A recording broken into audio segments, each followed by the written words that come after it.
Bismillahirrahmanirrahim. Assalamu alaikum to lecture number 8 of Software Engineering 1, CSC 291. In today's lecture, we will be continuing requirement engineering. It's been a very long topic and we have been covering this requirement engineering for past 3-4 lectures. And today, inshallah, or maybe in the next lecture, we will be finishing this topic. In the last lecture, we started off with flow-based modeling. We'll just do a quick recap of what we covered in the last lecture. The first topic in flow-based modeling was DFDs, data flow diagrams. Data flow diagrams के अंदर हमने example देखी थी जो कि मैंने आपको बताया था. प्रेसमैन की बुक के अंदर there is an example जिसमें सेफ होम सिक्योरिटी सोल्यूशन की DFDs उसने बनाई हुई. And we did that example and we also discussed a human resource management solution जिसकी हमने DFDs बनाई थी. So what do we do in a DFD? The sole purpose of DFDs is to identify the flow of data in and out of our software. So what we do is, at level 0 of the DFD, we make a big bubble and say, for example, if we are making human resource management solution, then at level 0 we will have a huge circle which would say this is our solution, and then we try to identify the inputs and the outputs from our system. So for example, in case of human resource management solution, we discussed that there are two kinds of inputs or two kinds of data coming into our system. Number one, there was data from the HR manager who basically logs into the system and view the attendance of all the employees. And number two was the input from the biometric device which records the attendance of each employee when he or she comes in and when they leave. Similarly, we also discussed that there might be a third input which can be from another software. For example, let's say there is a finance module which has the salaries of all the employees, and it has the rules that if an employee is late, then the salary is deducted by such and such amount. So if there is some other data which is coming from another software, so that is another kind of input. So in that case, we have three inputs, and the outputs, we discussed that there can be two kinds of outputs. Number one, the output is basically the output on the screen that the manager actually requests. For example, he wants to see the how many employees are present today and how many came in late today, or he wants to generate a report monthly, quarterly, so he can do so, and that's one kind of output. Then another kind of output is basically when the employees they log in or when they check in, they know the timings that at what time they actually entered the building. So basically at level 0 we try to identify the inputs and the outputs. And what is the difference between level 0 and level 1? The most important thing that level 0 and level 1, they should conform to each other. So basically the inputs and the outputs from the system, they won't change. What we will do in level 1 is we decompose our software into smaller bubbles. For example, when I say human resource management solution, we do not know that how many processes are actually in there, okay? And it is not clear that how our data will transition through the system. So what we need to do is that we need to decompose our main software into smaller bubbles. So for example, in case of human resource management solution, the smaller processes can be that, for example, number one, that the process to handle the input data. Okay, so what that process would do, it would basically, and then there can be further processes. One process which will basically authenticate the login of the HR manager. Then another process that would basically be generating reports, collecting data from the database, and generating reports in a proper format. And maybe a third kind of third process would be which handles the input from the biometric device, and then another process can be which basically handles the display information or the output information. So one thing that we need to keep in mind, or we need to be very clear about, that the inputs and the outputs in all the level of DFDs, they would stay the same. It's basically we'll keep on decomposing our processes into level 1, level 2, and maybe if need we can go to level 3, level 4. So basically we decompose the processes unless and until we realize that we cannot further decompose it. Okay. The next kind of diagrams that we covered in flow-based modeling was control flow diagrams. And we saw that in control flow diagrams, we basically try to map the flow of control information from our software. For example, our software can be divided into different states. For example, in case of safe home solution, we saw that the safe home product, it can be idle, it can be active, or it can be in surveillance mode. And there were various triggers which basically changes the state of our software. So control flow diagrams, they are basically used to map the flow of control information within the software. Finally, in the flow-based modeling, we covered processing narratives. those processing narratives, they are basically written descriptions of the processes.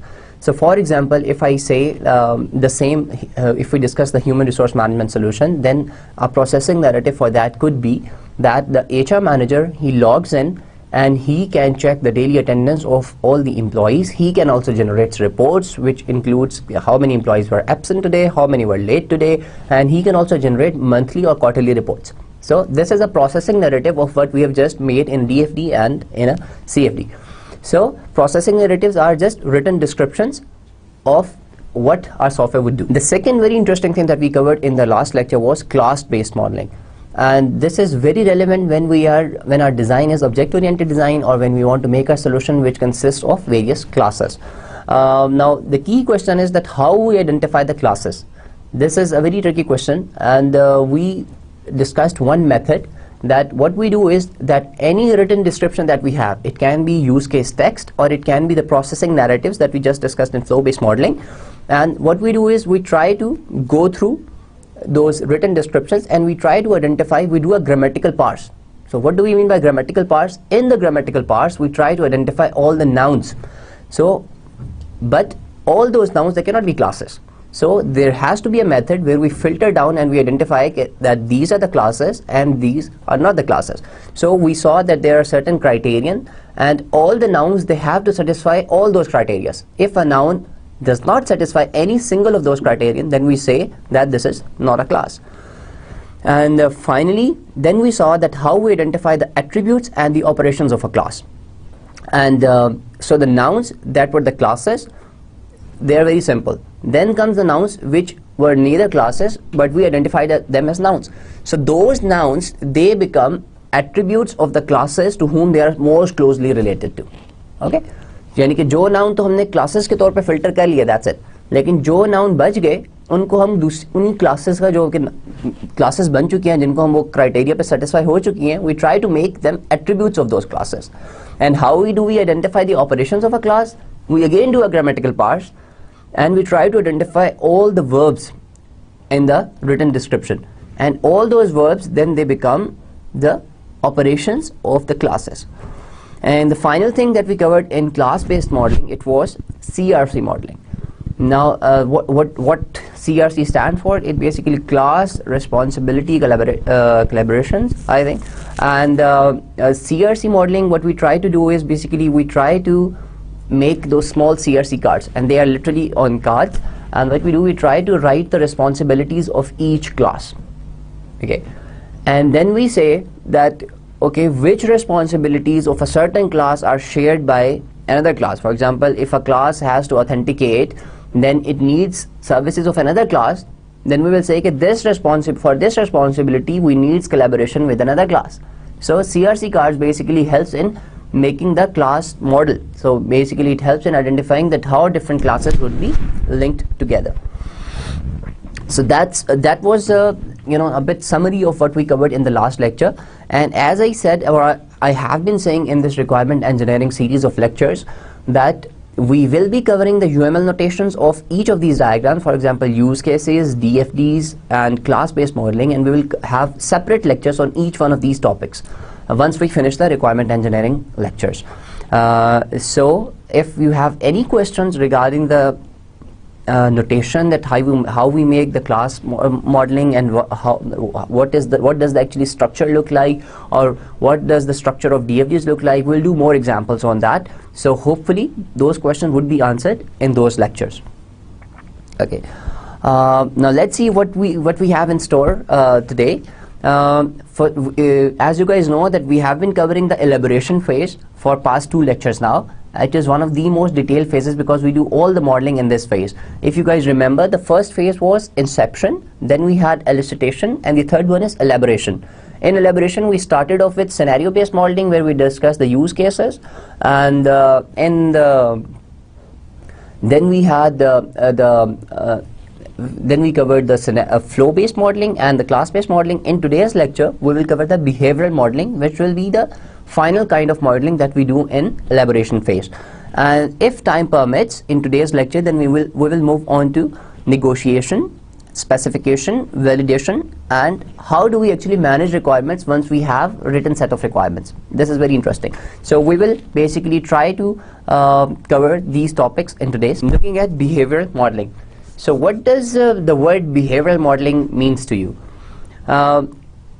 If you look at the word meaning or the literal meaning of the word behavioral modeling, it means that basically you're trying to model the behavior or how your software would behave. You're trying to model that. Okay. Now there are different kinds of diagrams that we can make when we are trying to model the behavior of our system. Okay. And two of these diagrams that we will be covering today are, one is the state diagram and the other is the sequence diagram. Now when we say that we are trying to model behavior of our system, what we are actually doing is that we try to model the behavior of our classes. Okay. For example, we have identified or we have partitioned our system into different classes. Then in the state diagrams, what we try to do is we try to model that how will this class behave when it receives certain kind of input. So basically we're trying to model or we're trying to identify different states within a class and how different events will basically when different events occur, how we will move through those different states within a class. And similarly in the sequence diagram, what we try to do is we try to model how the information flows in a sequence between different classes or between different objects. Okay, so before we move on to state diagrams and sequence diagrams, let's see how do we actually create a behavioral model.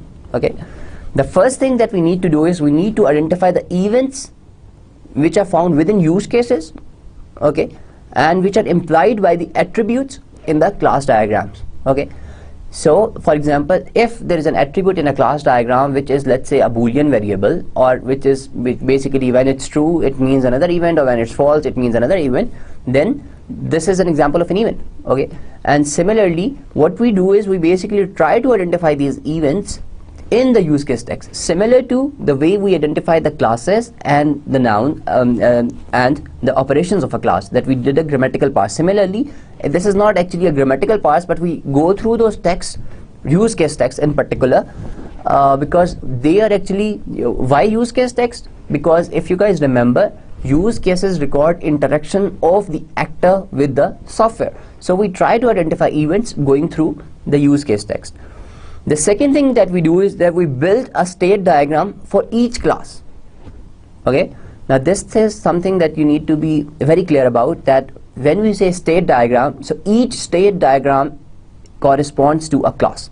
Okay, and we try to make it for the whole system overall, but it might not be possible to, for example, to make state diagrams for all the classes or for the whole system. But what we do is we basically try to model state diagrams for individual classes, and we try to identify within and what is it in a state diagram. It basically has the states object can go into. So basically कोई भी state diagram class की बनेगी, उसके अंदर जो states होंगी वो state होंगी जो object वो different states में जा सकता है. Okay. Okay ji, now how do we identify events in the class? Number one thing, हमने कहा दो चीज़ें करते हैं. सबसे पहला हम काम करते हैं, we try to identify events, and the second thing is that we build a state diagram. Okay ji, event की क्या definition है? जब भी कोई actor आपके system के साथ interact करता है तो an event is generated. ठीक है, और हमारी actor की क्या definition थी? An actor can be a person, another machine or another software. ठीक है, कोई भी चीज जो हमारे सिस्टम की बाउंड्री के बाहर से उसके साथ इंटरेक्ट करेगी, दैट इज एन एक्टर. ठीक है, और हमारा सिस्टम जब भी उसके साथ इंफॉर्मेशन एक्सचेंज करेगा तो दैट्स एन इवेंट.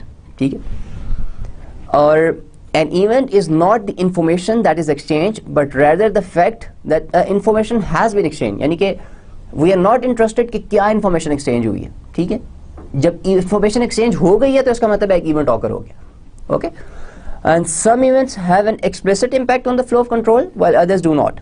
ठीक है, जिस तरह कुछ events होते हैं वो directly उनका impact होता है और कुछ का नहीं होता है, जिसकी example इस तरह है कि reading of a data item from the user versus comparing the data item to some possible values. ठीक है, for example अगर user ने कोई input डाली है, let's say वो उसने अपना password डाला है. Now an event is generated which is generated by the user, और उसका control के ऊपर जो आपका flow है, आपके जो कंट्रोल फ्लो है ना, या आपकी जो स्टेट चेंज होंगी उसके ऊपर डायरेक्ट इम्पैक्ट है.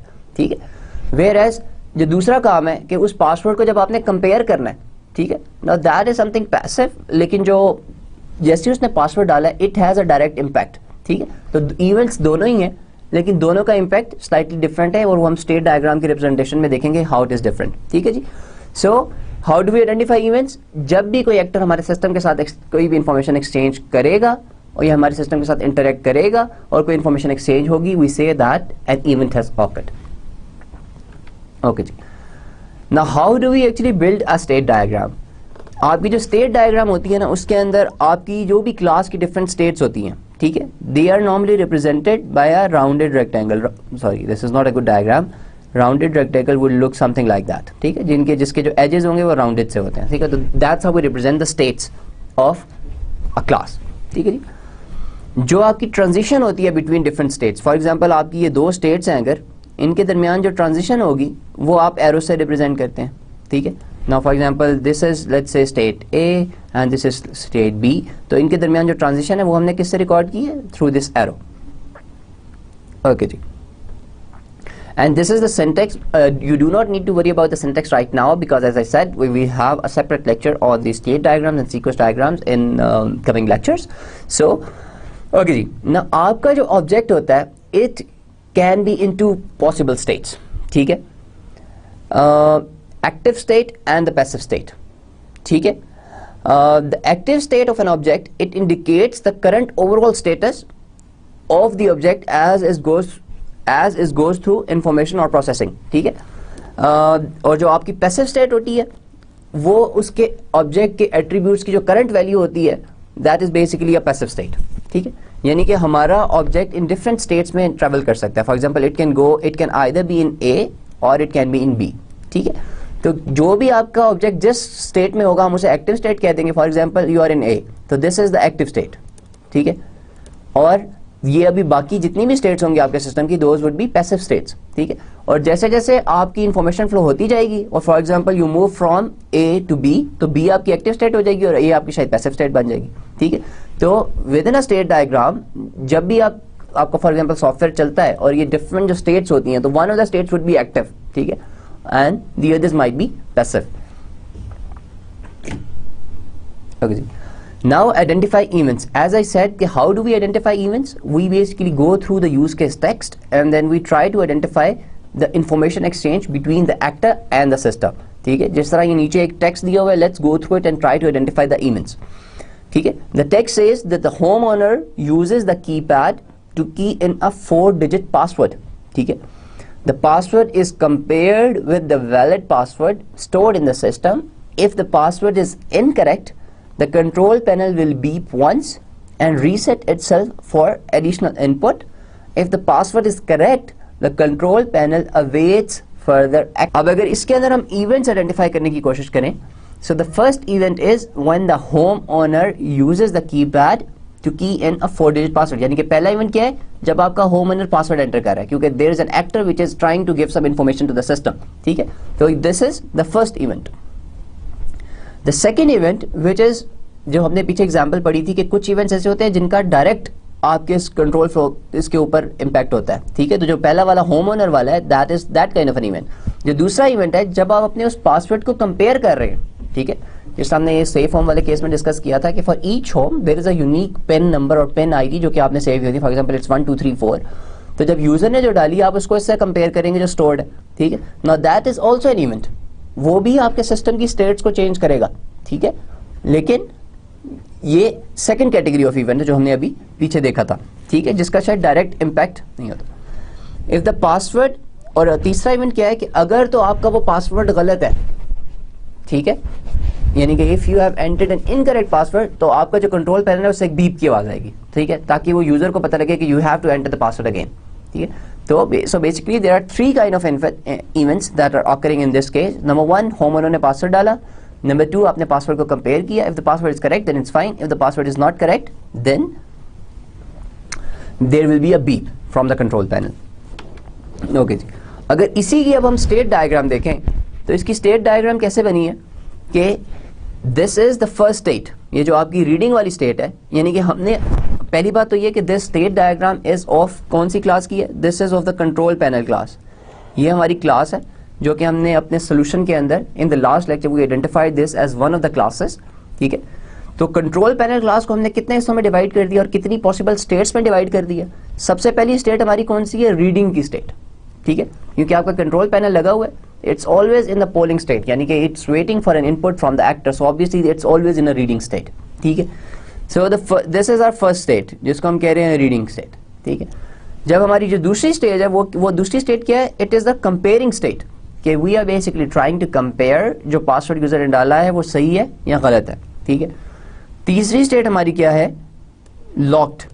लॉक्ड इस सेंस में हम करते हैं कि अगर आप फॉर एग्जांपल कोई some intruder comes into your house and he tries to enter the password और वो बार बार गलत पासवर्ड एंटर किया जा रहा है, तो obviously your system should lock down, ठीक है। तो तीसरी हमारी जो स्टेट है वो लॉक्ड की स्टेट है, और जो आपकी फोर्थ स्टेट है वो है सेलेक्टिंग की। These states are basically आपको कंट्रोल पैनल की फंक्शनैलिटी को जहन में रख के इन स्टेट्स को सोचना पड़ेगा, ठीक है। यानी कि if you have a control panel, तो कंट्रोल पैनल क्या क्या काम कर रहा है, पहला काम कंट्रोल पैनल कर रहा है कि it's accepting some input from the home owner. Second काम वो ये कर रहा है कि it is trying to compare the password that the user has entered.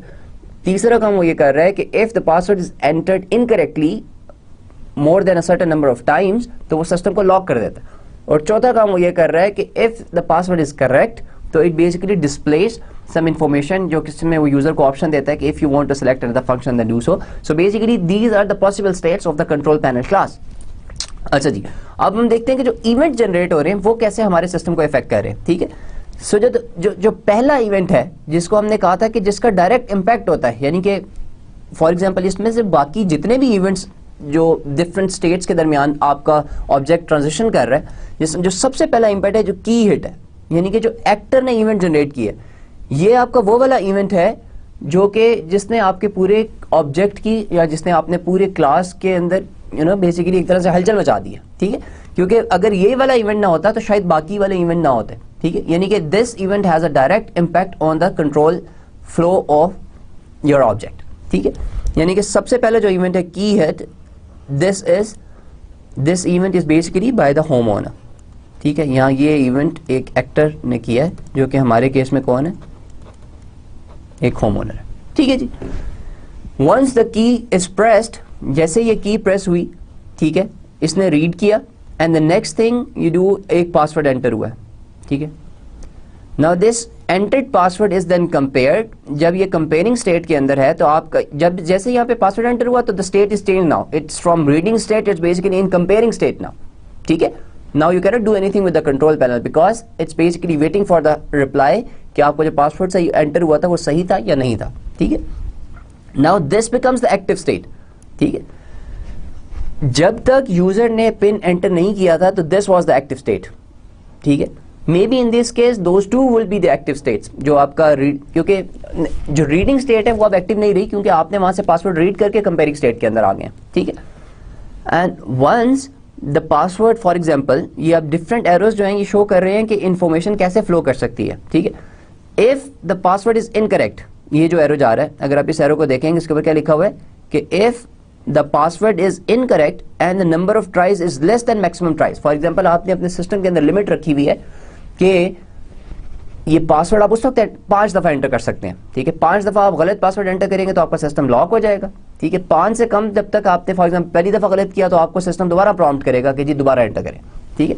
जिस तरह पहली दफा for example you enter the password incorrectly, तो होगा क्या कि यहां से आप वापस रीडिंग स्टेट में आ गए, ठीक है। यानी कि फिर रीडिंग स्टेट आपकी एक्टिव स्टेट बन गई, ठीक है जी। नाउ अगर आप इसी तरह गलत पासवर्ड डाले जा रहे हैं, ठीक है, और आपने 5 दफा गलत पासवर्ड डाल दिया, तो when you try to enter the incorrect password again, यहां पे वो देख लेगा कि number of tries is greater than maximum tries. For example छठी दफा जब आपने डाला तो जैसे ही आपकी वो मैक्सिमम ट्राइज से ज्यादा हो गया, 6 ग्रेटर देन 5 हो गया, तो वो आ गया कौन सी स्टेट के अंदर, लॉक्ड की स्टेट के अंदर आ गया, ठीक है। यानी कि अब उसने आपके कंट्रोल पैनल को लॉक कर दिया, ठीक है। फॉर एग्जांपल हो सकता है उसने लॉक कर दिया आधे घंटे के लिए, पौने घंटे के लिए, घंटे के लिए, ताकि जब तक पुलिस आ जाए, whatever you know, if you have some settings in your system कि अगर लोग इनकरेक्ट पासवर्ड डालते रहें और ट्राइज मैक्सिमम ट्राइज अचीव हो जाएं, तो maybe there is an alarm to the police, you know, basically they come in and they check if you know somebody is in the house and trying to break in और whatever, ठीक है जी। तो this can happen, और after certain timer, ये timer लगाने की reason क्या है कि कुछ देर तक आपका सिस्टम इसी स्टेट के अंदर रहेगा, यानी कि आपके सिस्टम की जो एक्टिव स्टेट होगी वो यही होगी, ठीक है। और आपका बाकी स्टेट्स पैसिव होगी, लेकिन हर स्टेट के अंदर कोई ना कोई वैल्यू होगी। जिससे रीडिंग स्टेट को भी ये भी पता है कि अभी मैं रीड नहीं कर सकती, ठीक है। कंपेयरिंग स्टेट को ये पता है कि जो पासवर्ड एंटर हुआ था वो इनकरेक्ट है, जिसकी वजह से मेरा सिस्टम लॉक हुआ हुआ है, ठीक है। तो जब तक ये टाइमर कंप्लीट नहीं होगा, फॉर एग्जांपल आपने टाइम रखा हुआ है कि आधे घंटे तक मेरा सिस्टम अब लॉक्ड रहे, ठीक है, तो तब तक आपका अलार्म भी शायद बजता रहेगा और आपका कंट्रोल पैनल भी कोई इनपुट रिसीव नहीं करेगा। जब आपका ये जो टाइमर है वो फॉर एग्जाम्पल आधे घंटे से ज़्यादा हो गया, तो आप दोबारा यहाँ से कौन से स्टेट के अंदर आ जाएंगे, रीडिंग स्टेट के अंदर आ गए, ठीक है। देन फॉर एग्जाम्पल आपका होम ओनर भी घर पहुँच जाता है, ठीक है, and then he enters the correct password. जब उसने पासवर्ड एंटर किया और पासवर्ड सही था तो वो यहाँ नीचे आ जाएगा, जो कि कौन सी स्टेट होगी, सिलेक्टिंग की स्टेट। अब ये सिलेक्टिंग की स्टेट क्या कर रही है, सिलेक्टिंग की state allows the home owner to select one of the possible functions that the product provides. जो कि सेफ होम की प्रोडक्ट है, वो क्या प्रोवाइड करती है कि आप कॉन्फ़िगरेशन सेटिंग चेंज कर रहे हैं, या और यू चेंजिंग योर अलार्म, या आप कोई डिफरेंट तरह का व्यू देखना चाह रहे हैं, whatever. So this is basically the different events. इसमें अगर आप देखें एक चीज़ बड़ी इंटरेस्टिंग है कि द की इवेंट जो है, यानी कि जो मेन इवेंट है जिसने ये सारे आपकी ऑब्जेक्ट के डिफरेंट स्टेट्स के अंदर आपका object has bounced around different states, उसमें जो मेन इवेंट है that is generated by an actor. जब उसने एक पिन नंबर एंटर किया, once he has entered that pin number, तो उसकी बेसिस के ऊपर this is the flow of information और this is the flow of events और फ्लो आपकी डिफरेंट स्टेट्स के दरमियान जो इंफॉर्मेशन का फ्लो है, that is actually it. Okay ji, so this is how we make state diagrams. Few things that you need to keep in mind, that a state diagram is always of a certain class. हमेशा हम एक class की state diagram बनाते हैं, ठीक है जी। और उस whenever we make a state diagram, उसके अंदर हमारी कोई active states होती हैं, कुछ हमारी passive states होती हैं, ठीक है। जिस state के अंदर हम अभी होते हैं normally that is called an active state and the rest of the states they are called passive states, ठीक है जी। और जो states के दरमियान transition होती है, ठीक है, फॉर एग्जांपल रीडिंग से जिस तरह कंपेयरिंग के दरमियान जो ट्रांजिशन है, वो ट्रांजिशन क्या है, वो हम एरो से रिप्रेजेंट करते हैं। और इस केस के अंदर वो क्या आती है, जिस तरह पासवर्ड एंटर, ठीक है, दिस इज अ ट्रांजिशन। जितने भी ये एरोज हैं इसके अंदर, they are basically transitions between different states. हम सारी पॉसिबल ट्रांजिशंस रिकॉर्ड करते हैं, ठीक है। जिस तरह आप अगर देखें कि कंपेयरिंग से there are lots of transition, ठीक है। 3 तरह की पॉसिबल ट्रांजिशन है कंपेयरिंग से। एक तो कंपेयरिंग से ट्रांजिशन है कि पासवर्ड गलत हुआ तो दोबारा रीडिंग में चला गया। दूसरी ट्रांजिशन किसकी तरफ जा रही है, लॉक्ड की तरफ जा रही है, कि अगर आपने मैक्सिमम दफ़ा गलत पासवर्ड डाल दिया है, जो आपने 5 की लिमिट रखी हुई थी, तो वो लॉक कर देगा सिस्टम को। तीसरी ट्रांजिशन क्या है कि अगर आपने पासवर्ड सही एंटर किया है तो वो सेलेक्टिंग की स्टेट में चला जाएगा, ठीक है। तो आप basically that's how you record your transitions, ठीक है, and that's how you basically have different states of an object और अ क्लास। ओके जी। The next thing that we cover in behavioral modeling is the sequence diagram. ठीक है जी। Again, this is a very brief summary. I just want to introduce you to sequence diagram. Sequence diagrams होती क्या है? सबसे पहले तो ये है कि हमने जो पिछले लेक्चर में we covered class modeling, ठीक है। जब हमने class modeling पढ़ी तो we identified different classes, ठीक है। In today's lecture we started off with behavioral modeling, और जिसके अंदर हमने देखा कि हमारी क्लास किन किन स्टेट्स हम मॉडल करते हैं कि हमारी क्लास किन किन स्टेट्स के दरमियान ट्रांजिशन कर सकती है, ओके। सीक्वेंस डायग्राम के अंदर what we try to do is we try to model जो हमारा एक इवेंट जनरेट होता है, ठीक है। जिस तरह हमारा पिछले स्टेट की केस में क्या था कि हमारा सिस्टम रेडी स्टेट के अंदर था और यूजर ने एक पिन एंटर किया, ठीक है। तो हम उसी स्टेट डायग्राम को we can model that in a sequence diagram, और by doing so we try to identify कि एक ऑब्जेक्ट, एक क्लास का जो ऑब्जेक्ट था, ठीक है, वो दूसरी क्लासेस के साथ कैसे इंटरेक्ट करता है, ठीक है। फॉर एग्जांपल अगर आप अपने इस हम सीक्वेंस डायग्राम को देखें, जो कि हमने यहाँ पे एग्जांपल शो की हुई है, इसके अंदर देयर आर डिफरेंट ऑब्जेक्ट्स। ये जो डिफरेंट आप ऊपर पर्पल कलर के अंदर ये जो 4 देख रहे हैं, जो कि मैं अभी आप if you can see in the slide, if the ones that I have highlighted, home owner is one class that we identified in class modeling. Control panel is another class. System is another class. और the sensors they are another class. ये चारों classes हमने जब class modeling discuss की थी तो we identified those classes, we identified those nouns, और finally they satisfied all those criterions. जो हमारे वो 6 criteria थे, उनको सबको ये satisfy करती थी, तो we picked them as classes.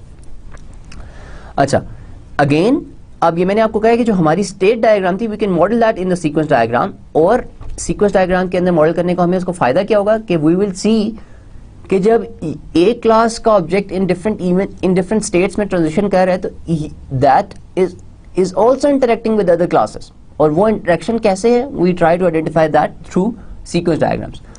अच्छा जी, अब हो क्या रहा है, आपका सिस्टम यहाँ पे रेडी स्टेट के अंदर है, ठीक है, और home owner is the one basically who is responsible for entering और इंटरेक्टिंग विद द सिस्टम, ठीक है।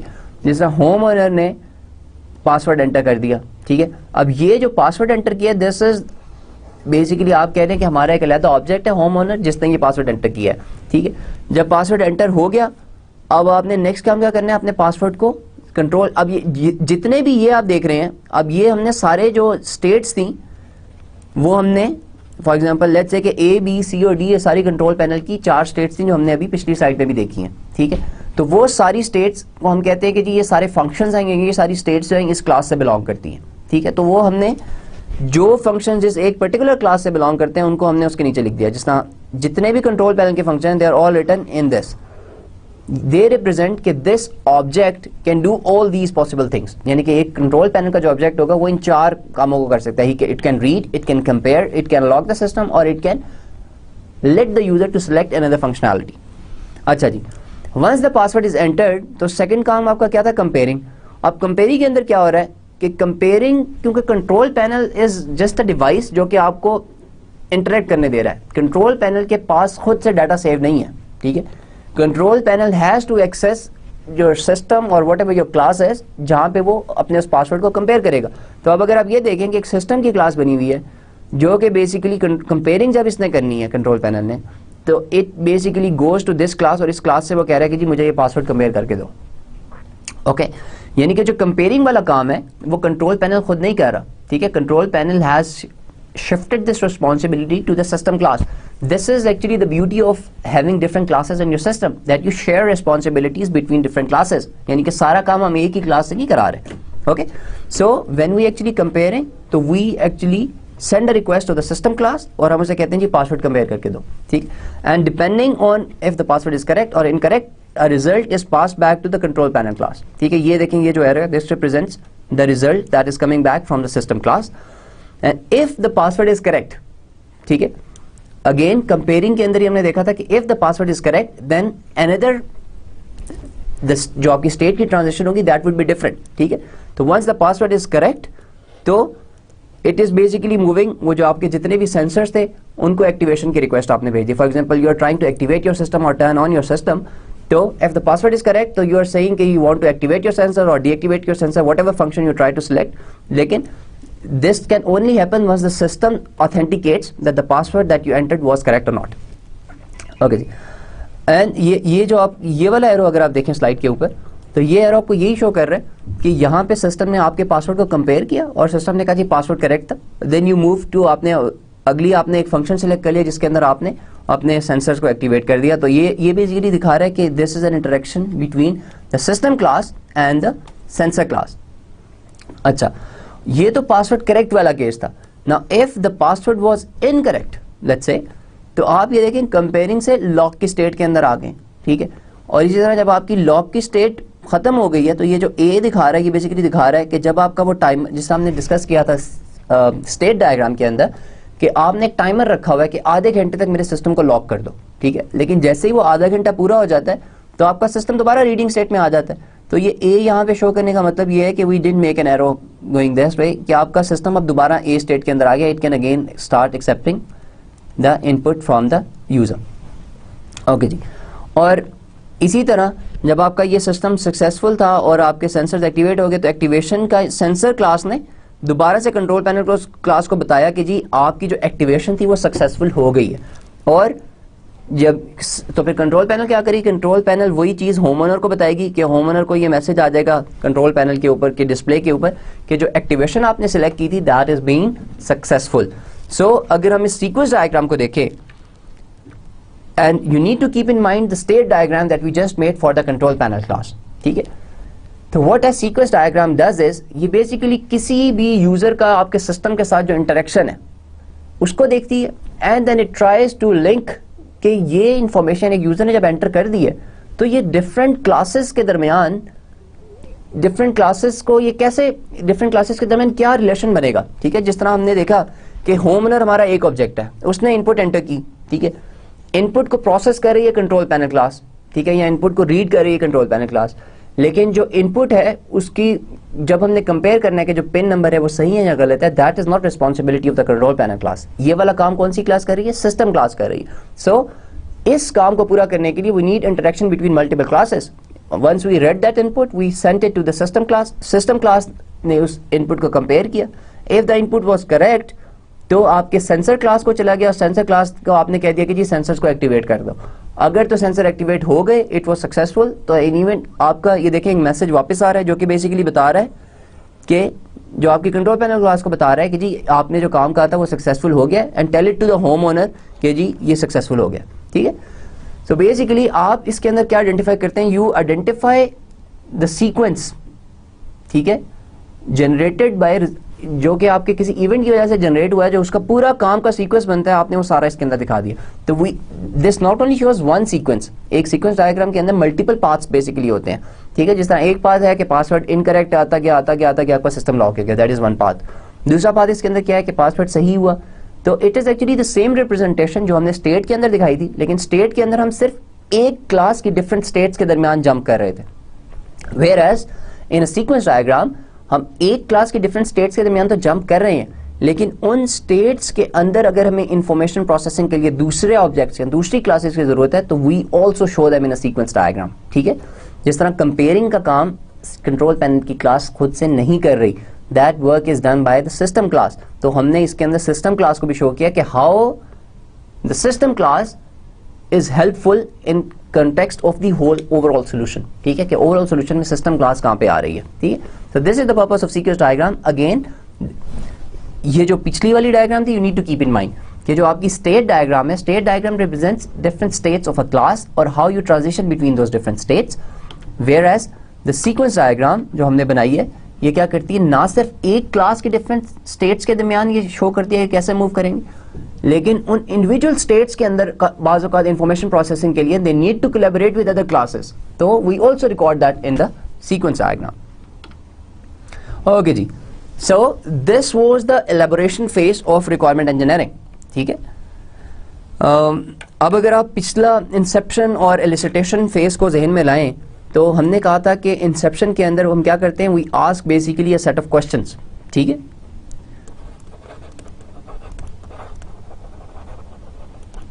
ठीक है, और ये सेट ऑफ क्वेश्चंस का हमने क्या था कि एक मकसद ये होता है कि वी फर्स्ट ऑफ ऑल, ये क्वेश्चंस डिफरेंट नौइयत के होते हैं। पहले क्वेश्चन होते हैं कि we try to identify the customer और key stakeholder in the company, यानी कि कंपनी में फॉर एग्जांपल 300 लोग हैं, तो 300 के 300 लोग आपको जो बातें बताएंगे वो आप अपने सोल्यूशन में नहीं डालेंगे, ठीक है। You need to identify the key people जिनकी रिक्वायरमेंट्स को आपने अपने सिस्टम के अंदर शामिल करना है, ठीक है। तो इंसेप्शन के अंदर वी बेसिकली आज सबसे पहले तो ये क्वेश्चंस होते हैं। दूसरी तरह के क्वेश्चन होते हैं जब आपके प्रोडक्ट ओरिएंटेड या आप प्रोसेस को समझने की कोशिश कर रहे होते हैं उस कंपनी के, ठीक है, कि फॉर एग्जांपल उनका एचआर की अटेंडेंस का क्या प्रोसेस है, उनका सैलरीज देने का क्या प्रोसेस है, if it's a textile industry तो टेक्सटाइल इंडस्ट्री के प्रोडक्ट के बनने के क्या प्रोसेस है, ठीक है। तो दूसरी तरह के क्वेश्चन वो होते हैं। थर्ड काइंड ऑफ क्वेश्चन थे आपके जिसके अंदर आप ये कस्टमर से पूछते थे कि यार I have asked you so many questions, is there something that you want to add, यानी कि basically it's kind of a summary और you summarize what you have done in inception. Excuse me. Second stage of requirement engineering was elicitation, ठीक है जी। This was the first stage जो हमने पढ़ी थी। The second stage was elicitation. Elicitation के अंदर हमने क्या कहा था कि हम यूजर से उगलवाने की कोशिश करते हैं कि क्या रिक्वायरमेंट्स है, और इसके हमने दो मेथड्स पढ़े थे। The first one was collaborative requirement gathering, ठीक है जी। और जो हमारा दूसरा मेथड हमने इसके अंदर पढ़ा था वो क्या था, QFD। और इन दोनों का मकसद क्या था कि we try to identify the requirements of a system, ठीक है। और एक चीज़ हमने डिस्कस की थी कि रिक्वायरमेंट्स का सबसे बड़ा प्रॉब्लम क्या है कि रिक्वायरमेंट्स क्योंकि हम नेचुरल लैंग्वेज के अंदर लिखते हैं, इंग्लिश के अंदर लिखते हैं, उर्दू के अंदर, किसी भी एक लैंग्वेज में लिखते हैं, तो there is lot of ambiguity. हम रिक्वायरमेंट्स को क्वांटिफाई करने की कोशिश करते हैं, ठीक है। जितनी आपकी रिक्वायरमेंट्स क्वांटिफाइबल होंगी, क्वांटिटेटिव रिक्वायरमेंट्स को मेजर करना बड़ा आसान होता है। फॉर एग्जांपल आप कह देते हैं कि जी इस पेन का डायमीटर मैंने 2 इंच रखना है, लेट्स से, तो this is very easy to do, यानी कि आप जब पेन बनेगा आप कंपेयर कर लेंगे 2 इंच है कि नहीं। लेकिन अगर आप कहते हैं जी I want the diameter of the pen to be right size, ठीक है, तो this is a qualitative requirement. जब आपने राइट साइज कह दिया तो राइट साइज की डेफिनेशन हो सकता है मेरे लिए कुछ और हो, और हर ऑडियंस पे जितने लोग हैं हर एक के लिए डिफरेंट हो सकती है राइट साइज की definition. So when we quantify something तो it makes it easier to measure it. ठीक है, जब आप प्रोडक्ट को डिलीवर कर रहे होते हैं. ठीक है, तो ये हमने एलिसिटेशन किया था. The third phase that we have covered which was a lengthier phase, it was elaboration. Elaboration को हमने कहा था कि दिस इज द फर्स्ट, ये हमारे सिस्टम की पहली टेक्निकल रिप्रेजेंटेशन होती है. टेक्निकल रिप्रेजेंटेशन उसके अंदर हमने क्यों कहा था, क्योंकि इसके अंदर हम 4 तरह की मॉडलिंग करते हैं. The first kind of modelling that we do is it's called scenario based modelling. ठीक है जी, सिनेरियो बेस्ड मॉडलिंग के अंदर हम क्या करते हैं, हम यूजर का अपने सिस्टम के साथ इंटरेक्शन को रिकॉर्ड करने की कोशिश करते हैं. ठीक है, this is the scenario based modelling. जो दूसरी तरह की हमने मॉडलिंग पढ़ी थी वो थी flow based modelling. Flow based modelling क्या होती है, in the flow based modelling हम अपने सिस्टम के अंदर से डाटा जो आ रहा होता है और जो डाटा जा रहा होता है और डाटा किस तरह प्रोसेस होता है, we try to record that. ठीक है, we try to record the flow of data in and out of our system and how it is processed within our system. तो फ्लो बेस्ड मॉडलिंग के अंदर हम ये model करते हैं. तीसरी जो हमारी चीज होती है उसको हम कहते हैं क्लास बेस्ड मॉडलिंग.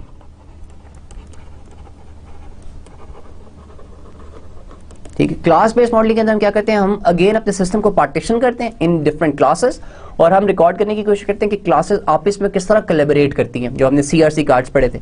ठीक है, and the fourth thing that we have covered today is behavioural modelling.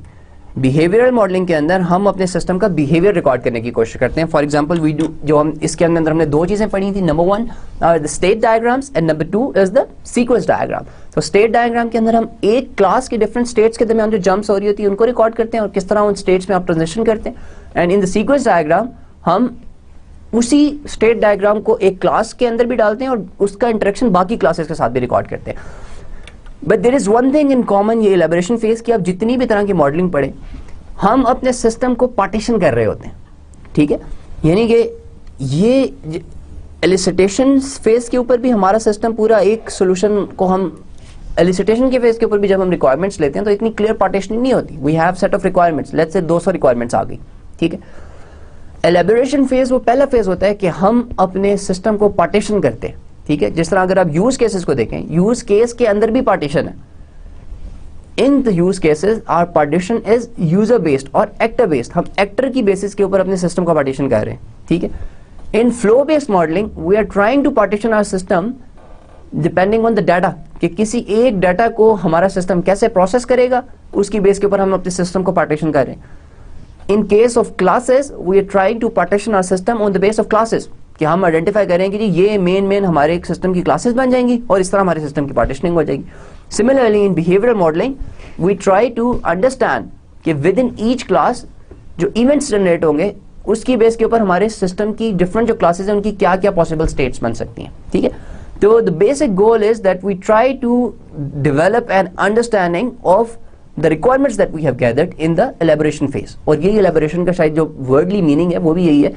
जो लिटरल मीनिंग एलैबोरेशन का क्या है कि you try to elaborate on something that you have, यानी कि आप उसकी वजाहत कर रहे हैं. ठीक है, या उसको क्लैरिफाई कर रहे हैं. तो एलिसिटेशन के अंदर हम जो भी रिक्वायरमेंट्स कहते हैं वो ट्राई टू एलैबोरेट देम.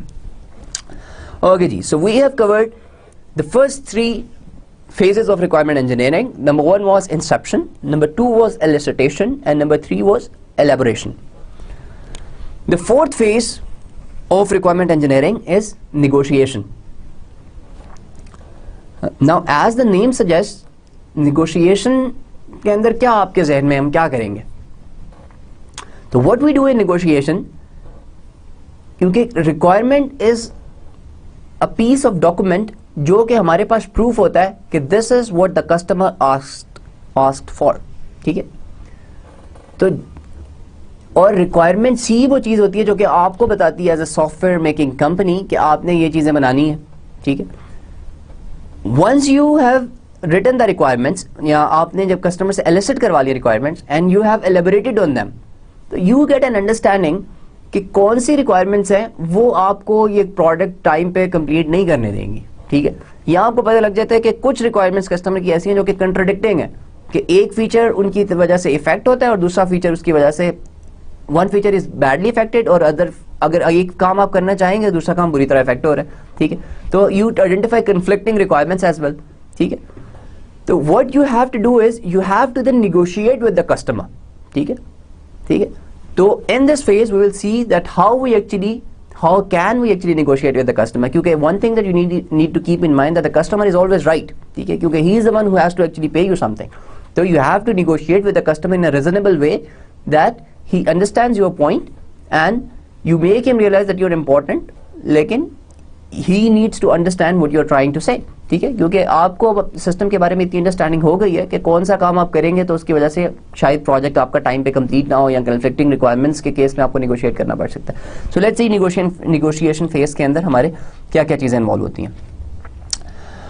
अच्छा जी, एज आई सेड, ये अगर हम पहली लाइन को देखें कि नेगोशिएशन के अंदर सॉफ्टवेयर इंजीनियर का काम क्या होता है, he basically tries to reconcile the conflicts between the what the customer wants. ठीक है, क्योंकि हमारा जो रिक्वायरमेंट्स का डॉक्यूमेंट है वो क्या बताता है, रिक्वायरमेंट का डॉक्यूमेंट यही बताता है कि कस्टमर को क्या चाहिए. ठीक है, और what can be achieved given limited business resources.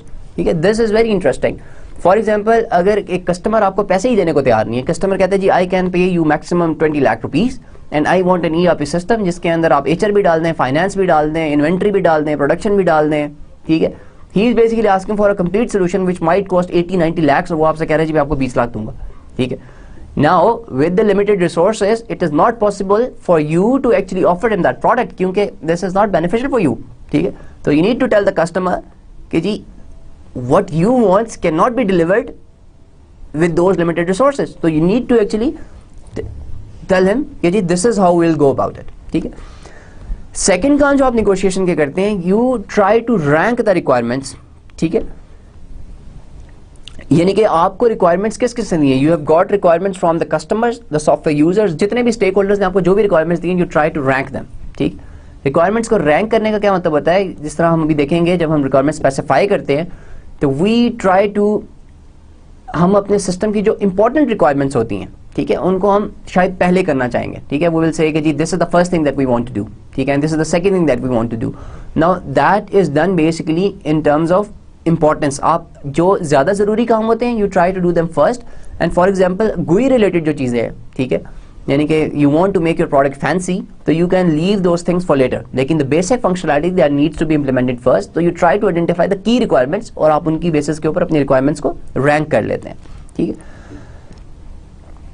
then the third thing that you need to do in negotiation phase or before you actually go to negotiate with the customer is that you need to identify the risks involved with each requirement.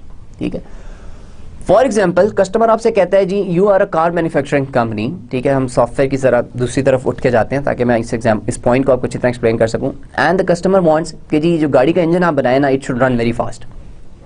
ठीक है, Now, the engine can run very fast, लेकिन उसके risks भी उसके अंदर बहुत से involve हो सकते हैं. ठीक है, the biggest risk can be कि आपकी जो CO2 की एमिशन है वो शायद बहुत ज़्यादा हो जाए. ठीक है, और गवर्नमेंट ने एमिशन लेजिस्लेशन लगाई हुई है कि CO2 एक सर्टेन परसेंटेज से ज़्यादा नहीं होनी चाहिए. ठीक है, now that is one of the risk associated with that. ठीक है, तो इसी तरह आप प्रोडक्ट के अंदर भी रिस्क आइडेंटिफाई कर सकते हैं. जो भी रिक्वायरमेंट्स आपको कस्टमर ने बताई हुई है, you need to identify the risk associated with each requirement and you need to analyse them. ठीक है, एनालाइज करने का क्या फायदा होगा कि when you go to the customer तो यू वुड नो कि जी आपको एक ही चीज़ पता होगी कि इस रिक्वायरमेंट को करने से आपका सिस्टम इस तरह से इफेक्ट होगा. तो यू कैन मेक, आप कस्टमर को अपना पॉइंट कन्वे करने में it will be very easy for you then. ठीक है जी.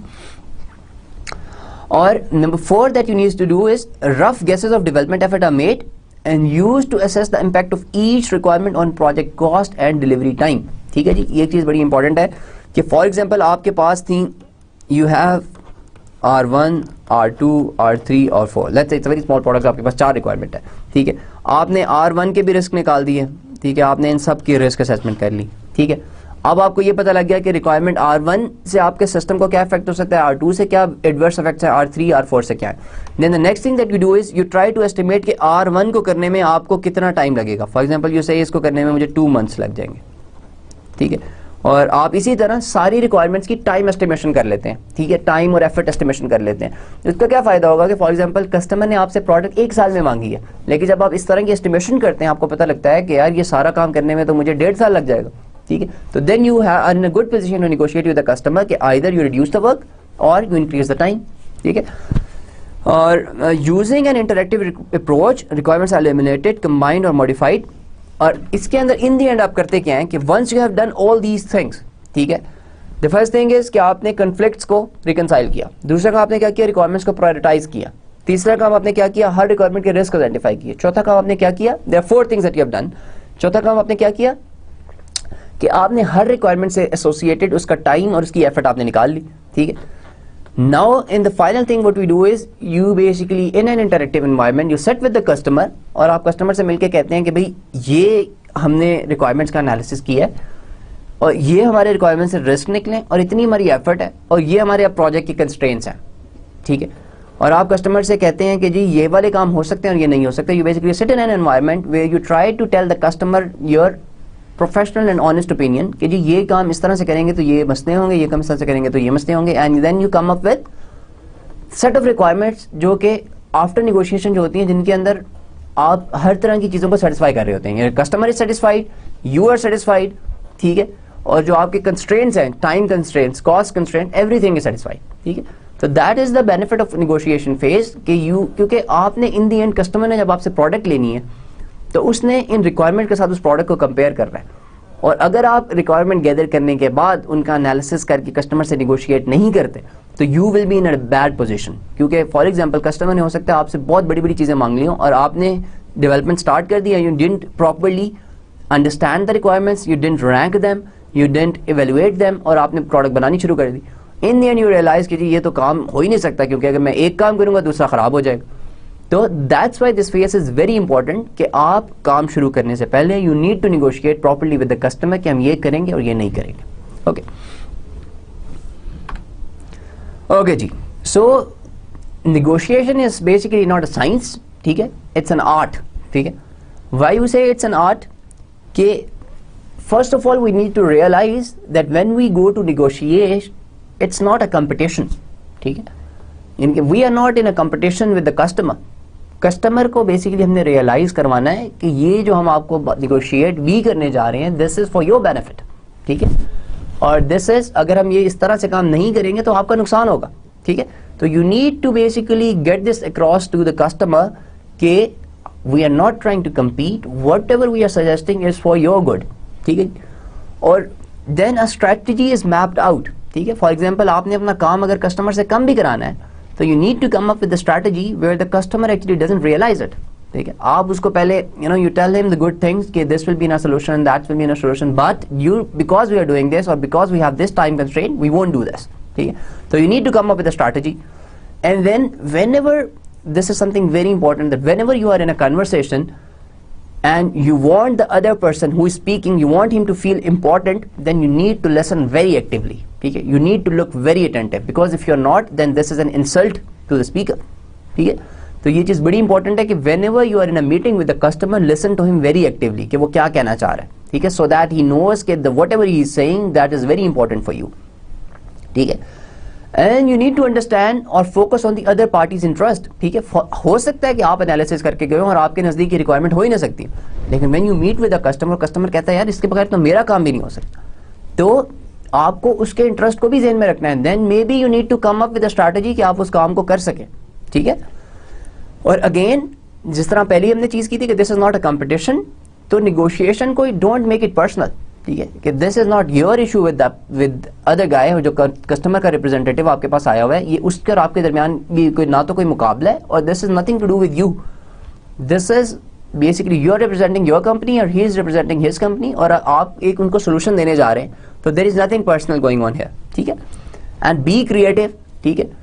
Now usually this negotiation phase is handled by very experienced people, ठीक है, और the people who basically can oversee कि एक काम करने से क्या फायदे होंगे क्या नुकसान होंगे और they can make decisions on run time, ठीक है। जैसा मैंने कहा कि कस्टमर हो सकता है आपसे आके कह दे जो काम आपने सोचा था नहीं करना, कस्टमर कह दे यार इसके बगैर तो पॉसिबल ही नहीं है मेरा काम चले, ठीक। Then you need to be creative and come up with a solution right then and there, ठीक है। And final thing is that you need to be ready to commit. For example आपसे customer आपने अब जब negotiate कर भी लिया और कस्टमर ने मान गया सब कुछ करने, तो यू शुड से कि ओके जी this is final and we will do it, ठीक है। सो निगोशिएशन के अंदर मोस्ट इंपॉर्टेंट थिंग है कि this is not a competition, ठीक है। You basically has to keep in mind the other party's interest which in this case is the customer, ठीक है। You need to map out a strategy that how you will actually present it or how you will tell the customer कि जी हम ये वाला काम करने जा रहे हैं, ये वाला काम नहीं करने जा रहे. Then आपको you need to listen very carefully to what the customer is saying, and you need to focus on his interest as well. Or this is not personal, and you need to actually commit at the end कि जी अच्छा हम ये वाला काम करेंगे और ये वाला काम नहीं करेंगे. So we have just discussed the art of negotiation, and as I said, we'll repeat it again, that negotiation is not a science, it's basically an art, and we need to realize that we are not in a competition with the customer when we go for negotiation. Okay, and we need to keep in mind the customer's interest, and at times whatever we analyze or whatever we have decided among our team, that might not happen when we actually meet with the customer. Okay, and customer might say that something he wants is very important or very critical to his business processes. So as a team who goes for negotiation, as a team you should have powers to actually commit to whatever customer wants and to actually accept something from the customer as well. Okay, so this is what as far as we will discuss about negotiation in this lecture. And so this, we are coming towards the end of our lecture, and in this phase or in today's lecture, what we have covered is we finalized this elaboration phase, and within the elaboration phase we covered behavioral modeling.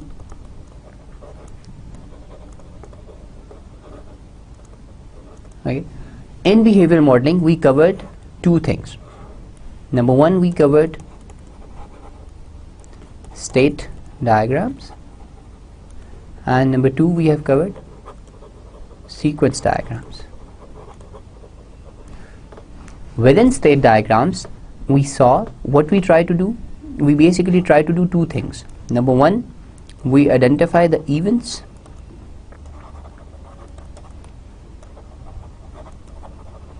that may occur, और वो events हम कैसे ढूंढते हैं? We try to go through the use case text and we try to identify the actors interaction with the system.